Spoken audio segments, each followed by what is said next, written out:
Welcome to the Slop Farm. Enjoy the video. You start by enabling developer mode in the Oculus mobile app so sideloading is allowed. This is necessary for unsigned APKs. Once done, connect your Quest 2 to a PC with the Oculus desktop app running to confirm ADB access. Next, download the CX File Explorer APK to your PC or a cloud folder so it's ready for transfer. You're preparing tools and permissions now. This avoids interruptions when we install the APK through ADB in the next step. You'll install ADB drivers or use the Oculus Desktop's built-in tools. That gives you command line access to the headset. Run a DB devices to confirm the Quest shows up, then a DB install CX File Explorer.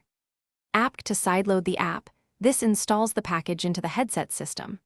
Once installed, make sure CX appears under unknown sources in your library so you can launch it. This step completes the actual transfer and registration of the app on Quest 2.